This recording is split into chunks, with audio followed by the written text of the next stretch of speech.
Você já foi estrela. Não é metáfora, não é poesia, é física.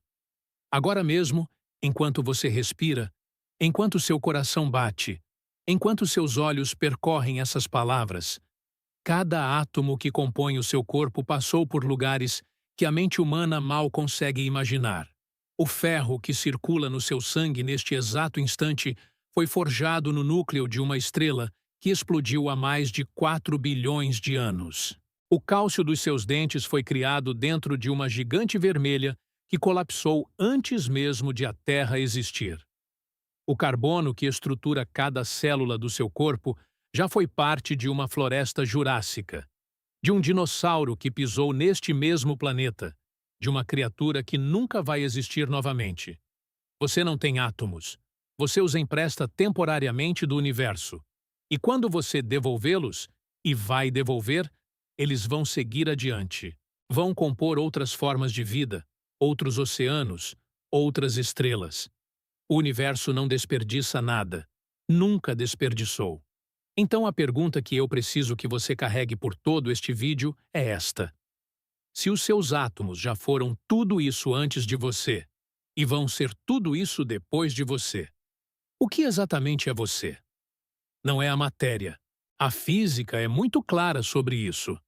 E a resposta vai ser muito mais perturbadora e muito mais libertadora do que você está pronto para imaginar. Você não é um ser humano que contém átomos do universo. Você é o universo se organizando temporariamente na forma de um ser humano.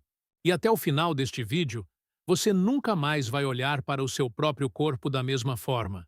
Na verdade, você nunca mais vai olhar para nada da mesma forma. Existe um erro que a maioria das pessoas comete quando pensa sobre si mesma. É um erro tão profundo, tão invisível, que nunca parece um erro. Parece apenas realidade. O erro é este. Acreditamos que somos contínuos, que o eu que acordou hoje de manhã é o mesmo eu que foi dormir ontem à noite, que os átomos que formam o seu corpo são seus, de alguma forma seus, propriamente seus, como se você fosse o dono permanente dessas partículas. A física diz que isso é uma ilusão extraordinariamente convincente, mas uma ilusão. Vamos começar pelo começo, pelo verdadeiro começo. Há 13,8 bilhões de anos, o universo que conhecemos não existia. Não havia estrelas, não havia planetas, não havia elementos como oxigênio, carbono ou ferro.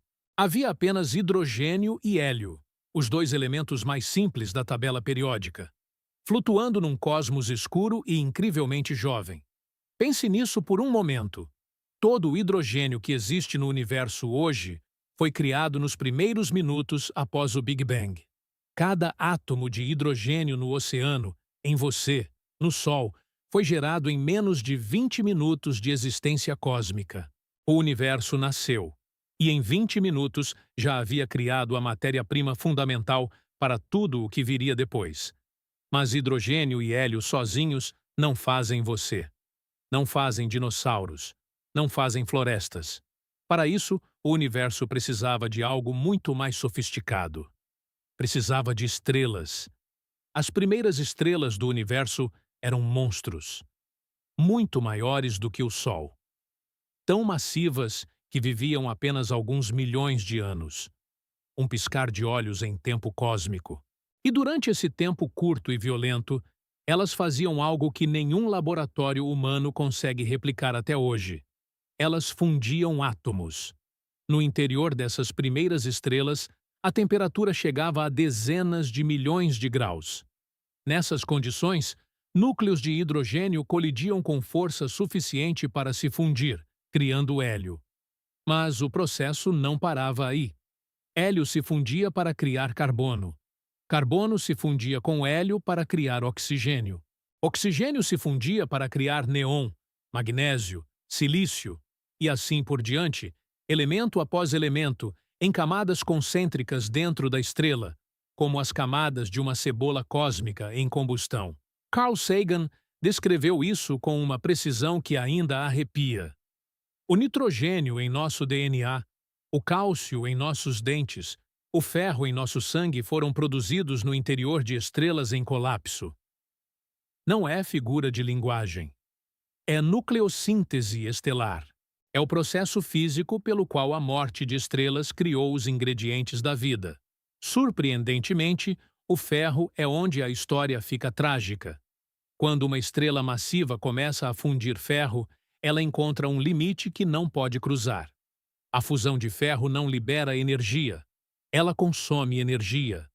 E quando o núcleo da estrela começa a produzir ferro em quantidade suficiente, a estrela perde a batalha contra a gravidade. Em menos de um segundo, o núcleo colapsa.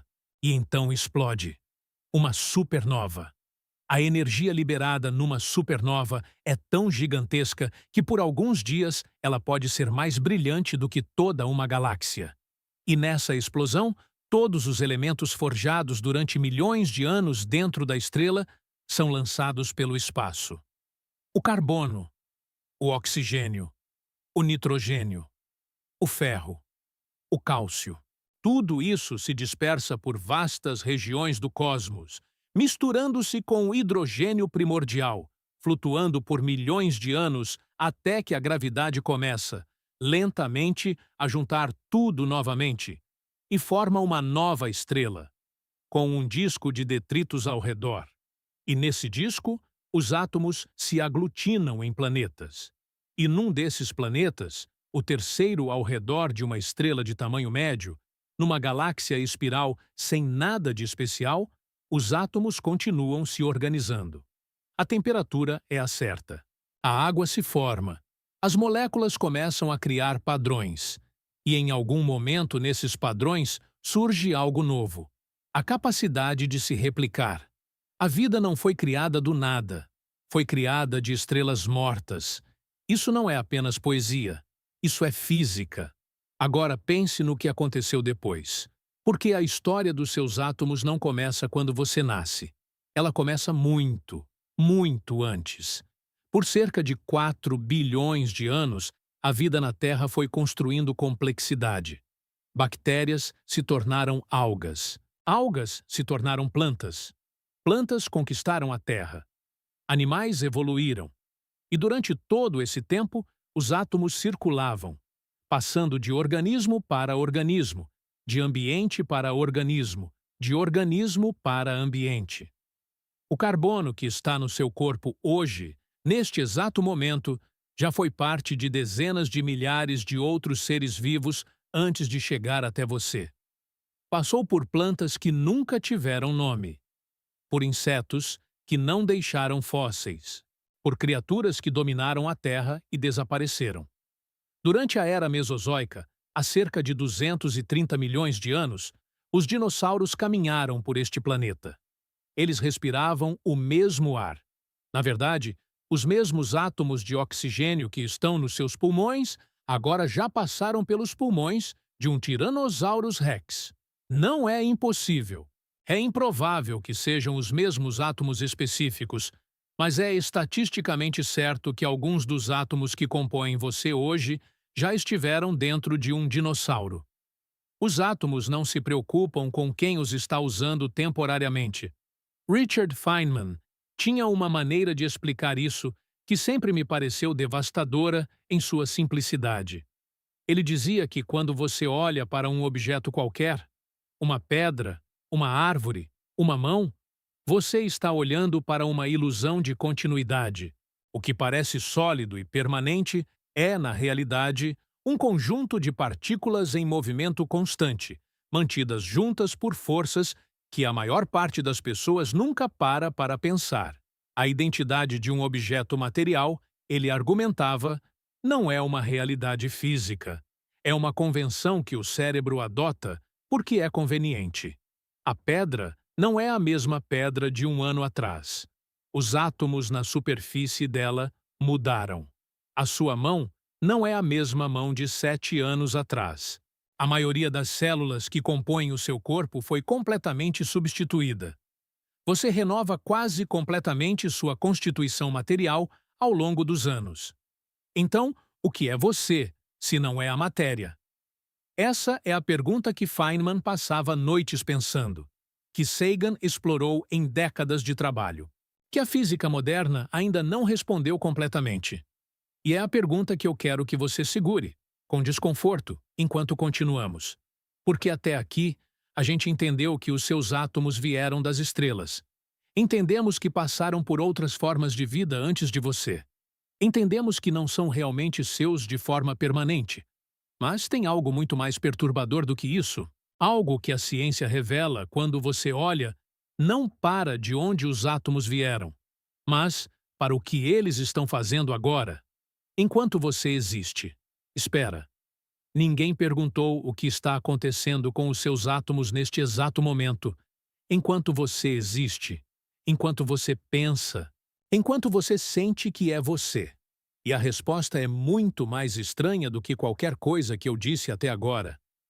Foi buscando respostas para isso que eu encontrei este livro digital. O Segredo dos Gênios, como a curiosidade levou a descobertas geniais, não é um livro de física. Não é uma biografia de cientistas. É algo diferente. É um mapa de como a mente humana consegue ver o que outros não veem. Feynman não descobriu a eletrodinâmica quântica porque era mais inteligente que todos os outros. Ele descobriu porque aprendeu a fazer a pergunta que dói. A pergunta que a maioria das pessoas evita porque parece idiota, ou porque parece óbvia demais para valer a pena. Este vídeo está te fazendo isso agora. Está te fazendo sentir o desconforto de uma pergunta que você nunca havia feito sobre sua própria existência. E esse desconforto, essa sensação de que o chão cedeu um pouco sob os seus pés, é exatamente o estado mental de onde todas as grandes descobertas partem. A sua mente está aberta agora de um jeito que ela raramente está. Isso não é um estado que você deveria desperdiçar. O segredo dos gênios existe para quem quer aprender a sustentar esse estado, para quem quer entender não apenas os fatos da ciência, mas a postura mental que permite enxergar o que os fatos escondem. A capacidade de fazer a pergunta que dói e de não parar antes de chegar ao fundo da verdade, seja sobre o universo, seja sobre você mesmo, seja sobre qualquer problema que você queira resolver com mais clareza e profundidade. A sua mente está num momento raro, um momento onde ela está genuinamente curiosa, genuinamente desconfortável, genuinamente aberta. Esse é o momento exato para agir. Não depois que o vídeo acabar. Não quando você tiver tempo. Agora. Porque a janela fecha mais rápido do que você imagina. O link está no primeiro comentário fixado. Mas atenção, esse conteúdo pode sair do ar. Clique agora. Baixe seu exemplar. E enquanto você decide, deixa eu te fazer uma pergunta para os comentários. Se os seus átomos não são realmente seus e vão seguir adiante depois de você, o que você acha que define sua identidade? O que faz você ser você? Quero ler suas respostas lá embaixo. Agora, sobre o que está acontecendo com seus átomos enquanto você existe. Surpreendentemente, a resposta começa com o vazio. Se você pudesse encolher até o tamanho de um átomo, e depois encolher ainda mais, até o tamanho de um núcleo atômico, você descobriria algo que contradiz tudo o que os seus sentidos te dizem sobre a realidade. O que parece sólido não é sólido. O que parece cheio está, na verdade, quase completamente vazio. Um átomo de hidrogênio tem um núcleo, um próton, no centro. E depois tem um elétron em algum lugar ao redor. Mas a distância entre o próton e o elétron, em proporção ao tamanho do núcleo, é colossal. Se o núcleo do átomo fosse do tamanho de uma bola de futebol colocada no centro do estádio do Maracanã, o elétron estaria orbitando em algum lugar nos arredores do estádio. Entre os dois, vazio. O seu corpo é feito de vazio. Não é apenas uma analogia elegante. É física. A matéria que compõe você, eu, esta Terra, todas as estrelas do universo, é quase inteiramente espaço vazio. O que chamamos de solidez é o resultado de forças eletromagnéticas que impedem os átomos de se interpenetrarem. Você não atravessa o chão não porque ele é sólido no sentido comum da palavra, mas porque os elétrons dos átomos do seu corpo e os elétrons dos átomos do chão se repelem antes mesmo de se tocarem. Você nunca tocou nada na sua vida. As forças trocaram informação, mas a matéria nunca se tocou de fato. Isso não é apenas X, isso é eletromagnetismo. E agora vem a parte que realmente complica tudo. Dentro do núcleo atômico, esse ponto minúsculo no centro do vazio, existe uma dança de partículas que desafia qualquer intuição. Prótons e nêutrons não são objetos simples. São compostos de partículas ainda menores, chamadas quarks, mantidas juntas pela força nuclear forte, a força mais intensa conhecida na natureza. E essas partículas não ficam quietas. Elas vibram, constantemente, irreversivelmente. Na verdade, em temperatura acima do zero absoluto, e o seu corpo está bem acima disso, nenhum átomo fica parado. Todos os átomos que compõem você neste momento estão em movimento, vibrando, rotacionando, colidindo com seus vizinhos. Não de forma caótica, mas seguindo leis que a física leva décadas para descrever completamente. O seu corpo não é uma estrutura estática. É uma dança.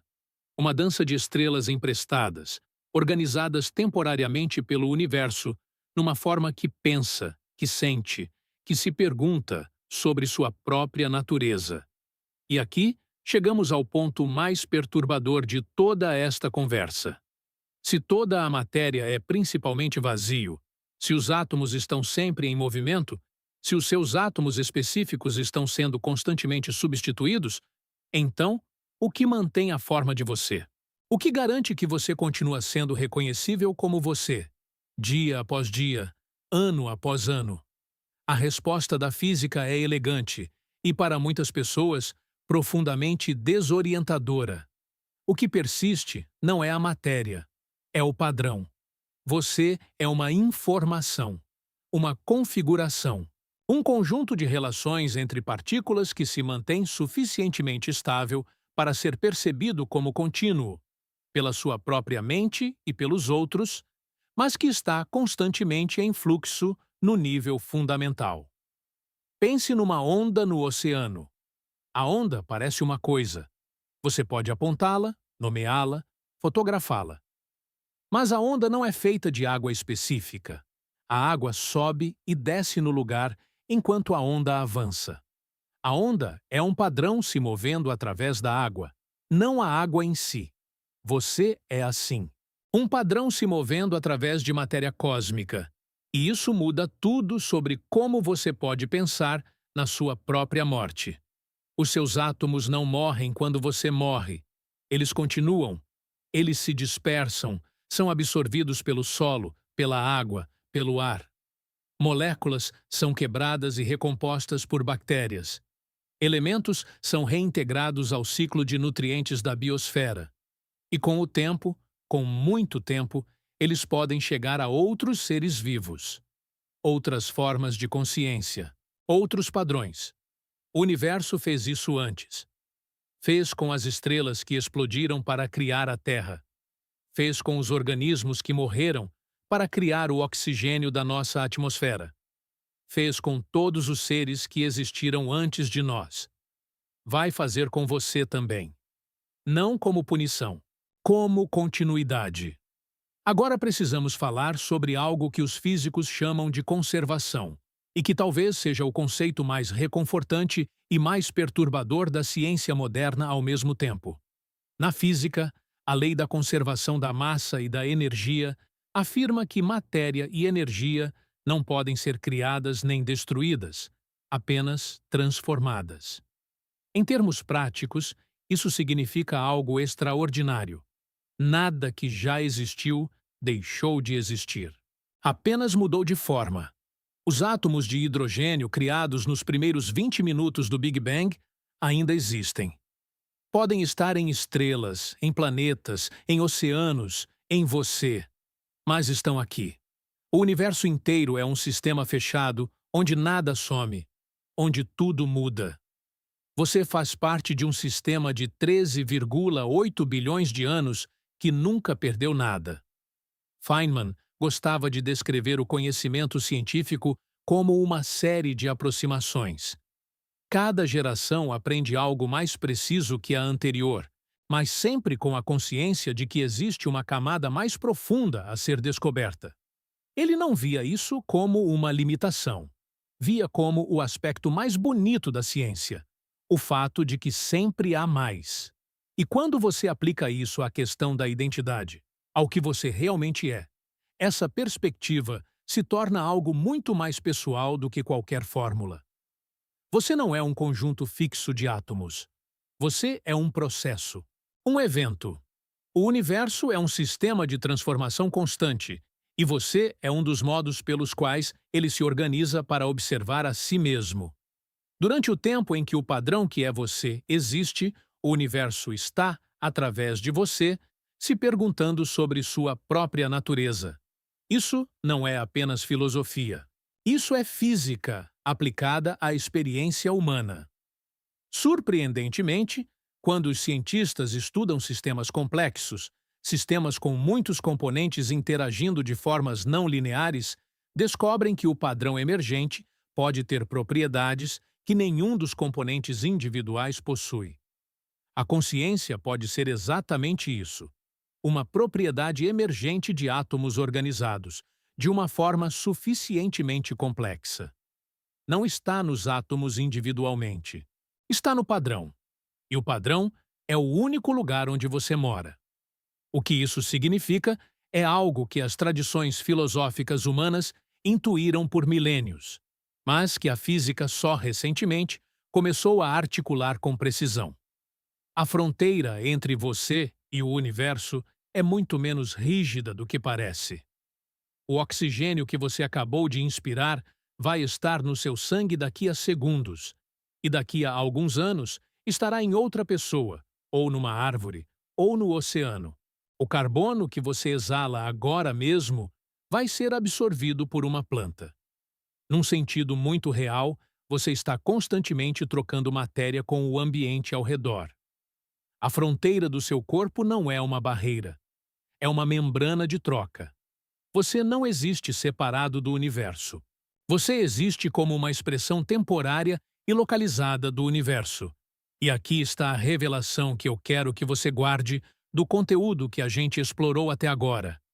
Se seus átomos já foram estrela, já foram floresta, já foram predador extinto, e se vão seguir sendo outras coisas depois de você, então pertencer ao universo não é uma abstração poética. É a descrição mais precisa do que você é. O link para O Segredo dos Gênios está no primeiro comentário fixado. Este livro digital foi construído para quem já sentiu o que você está sentindo agora. Essa abertura, esse desconforto produtivo de perceber que o mundo é mais vasto e mais estranho do que parecia. A postura mental que ele descreve, a capacidade de não se satisfazer com a primeira resposta, de ir mais fundo, de aguentar a pergunta sem resposta até a resposta verdadeira surgir, é exatamente o que separa quem descobre algo novo de quem apenas repete o que aprendeu. As últimas unidades estão se esgotando. Clique agora e comece sua jornada rumo à clareza e à genialidade que você merece. Agora, quero te mostrar algo que vai fazer tudo o que dissemos até aqui parecer ainda mais real. Há alguns anos, astrofísicos conseguiram calcular com razoável precisão a proporção de átomos do corpo humano que compartilhamos com o universo em geral. E os números são impressionantes. Cerca de 65% do seu corpo por massa é oxigênio, 18% é carbono, 10% é hidrogênio, e assim por diante, com nitrogênio, cálcio, fósforo e uma lista de elementos que parecem saídos diretamente de uma tabela periódica de nucleossíntese estelar, porque é exatamente isso que são. Cada um desses elementos tem uma história cósmica. O hidrogênio é o mais antigo, criado nos primeiros minutos do universo. O carbono e o oxigênio foram forjados em estrelas de massa média, como o Sol, ao longo de bilhões de anos. O ferro no seu sangue, e existe ferro no seu sangue, essencial para transportar oxigênio, foi criado apenas nas condições mais extremas, no núcleo de estrelas massivas, nos últimos momentos antes de explodirem. O ferro no seu sangue é um artefato de explosões estelares. Não é apenas que você é feito de poeira de estrelas, como a expressão popular diz. Você é feito de vários tipos diferentes de eventos cósmicos, cada um com sua própria física, sua própria linha do tempo, sua própria história. Você é uma síntese do universo inteiro. E realmente, quando você para pensar nisso, a questão não é de onde você veio. A questão é: como é possível que o universo se organizou de uma forma suficientemente complexa para que parte dele pudesse sentar aqui, agora, e se perguntar de onde veio? Isso é o que Sagan chamava de o cosmos se conhecendo. Não como metáfora, como processo físico. Você é o universo desenvolvendo a capacidade de se observar. E essa capacidade, essa autoconsciência do cosmos, é algo que, até onde sabemos, é extraordinariamente rara. Pode até ser única neste planeta. Pode ser única nesta galáxia. O universo criou bilhões de estrelas, trilhões de planetas. E em pelo menos um deles, depois de quase 14 bilhões de anos de história, a matéria se organizou de um jeito capaz de olhar para o céu e perguntar: o que sou eu? A resposta que a física oferece não é pequena, não é diminutiva. Na verdade, é a resposta mais grandiosa que uma pergunta humana já recebeu. Você não é um observador do universo. Você é uma parte dele que aprendeu a observar. Vamos juntar tudo. Há 13,8 bilhões de anos, hidrogênio e hélio flutuavam num cosmos escuro. Estrelas se formaram e morreram, forjando os elementos que compõem a matéria complexa. Supernovas dispersaram esses elementos pelo espaço. Gravidade os reuniu em novos sistemas estelares, novos planetas. Na Terra, ao longo de 4 bilhões de anos, esses elementos se organizaram em formas cada vez mais complexas. Vida, diversidade, evolução, consciência. E aqui está você. Não como resultado acidental, não como anomalia, mas como expressão natural de um universo que tende, dada a oportunidade, a organizar matéria em estruturas cada vez mais complexas. O que chamamos de identidade. O senso de ser você, de ser contínuo, de ter uma história pessoal, é um padrão emergente desta matéria cósmica. Um padrão tão sofisticado que consegue refletir sobre si mesmo. Consegue perguntar sobre sua própria origem. Consegue sentir maravilha diante da sua própria constituição. Isso não era apenas biologia. Isso era física. A morte, vista por este ângulo, não é o fim da história dos seus átomos. É apenas o fim de uma configuração particular deles. Os átomos continuam. O padrão muda. E o universo, que nunca perdeu nada, absorve tudo de volta ao seu ciclo de transformação constante. Existe algo profundamente reconfortante nisso, se você consegue ficar com ele tempo suficiente para sentir. Não estamos separados do universo, olhando para ele de fora, tentando entendê-lo de longe. Somos feitos dele, somos parte dele. Somos um dos modos pelos quais ele existe. O nitrogênio em nosso DNA, o cálcio em nossos dentes, o ferro em nosso sangue, foram produzidos no interior de estrelas em colapso. Somos poeira de estrelas. Somos a forma como o universo se conhece. Nós não somos meros observadores do universo. Somos o universo observando a si mesmo. E isso muda a pergunta com a qual você acordou hoje de manhã. Não é o que sou eu? É o que estou fazendo com o tempo que o universo me emprestou? Você tem 13,8 bilhões de anos de história cósmica acumulados em cada átomo do seu corpo. Cada respiração que você dá é uma troca com o mesmo sistema que criou as estrelas. Cada pensamento que você pensa acontece em estruturas que a evolução levou bilhões de anos para desenvolver. O seu breve intervalo como padrão consciente neste universo é extraordinariamente raro e extraordinariamente valioso, não apesar da sua impermanência, mas por causa dela. Uma estrela dura bilhões de anos, você dura décadas. E em essas décadas, você consegue fazer algo que nenhuma estrela consegue. Perguntar por quê. A física não te diminui, te coloca em proporção. E proporção, quando você realmente entende, é a coisa mais libertadora que existe. No próximo vídeo, vamos falar sobre o tempo, sobre se ele realmente flui como parece, ou se passado, presente e futuro existem simultaneamente numa dimensão que os nossos sentidos simplesmente não conseguem perceber. E a resposta vai ser muito mais perturbadora do que a de hoje.